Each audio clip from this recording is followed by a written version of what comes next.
নমস্কার বন্ধুরা, welcome to my new channel.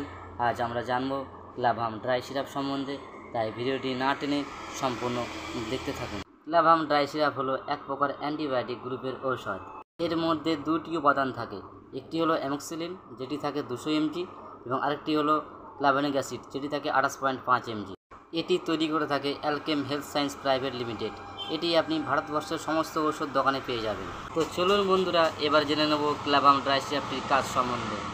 এটি রেসপিরেটরি ট্র্যাকের যে কোনো প্রকার ইনফেকশন, অর্থাৎ নাক কান গলার যে কোনো প্রকার ইনফেকশনের ডাক্তারবাবুরা এই ক্লাভাম ড্রাই সিরাপটি দিয়ে থাকেন।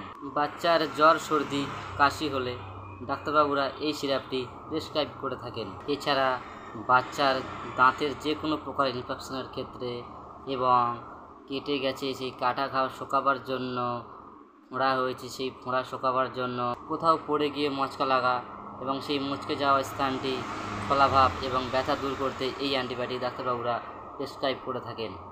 এইবার জেনে নেব ক্লাভাম ড্রাই সিরাপটির ডোজ সম্বন্ধে। এটি সাধারণত ডাক্তারবাবুরা দিনে 2 থেকে 3 বার খাবার নির্দেশ দেন।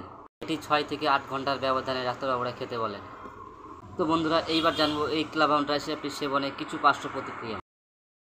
এই সিরাপটি সেবনে বাচ্চার বমি বমি ভাব, পেটে ব্যথা, ডায়রিয়া এবং অ্যালার্জির ইনফেকশান হতে পারে। তো বন্ধুরা, সবশেষে বলবো এটি একটি শিক্ষামূলক ভিডিও, তাই আপনি নিজে থেকেই খাওয়াতে যাবেন না। খাওয়াবার আগে অবশ্যই অভিজ্ঞ চিকিৎসকের পরামর্শ নিয়ে তারপরেই খাওয়াবেন। আর হ্যাঁ, এরকম ভিডিও আরও পেতে আমার চ্যানেলটি অবশ্যই সাবস্ক্রাইব করে রাখুন। নমস্কার।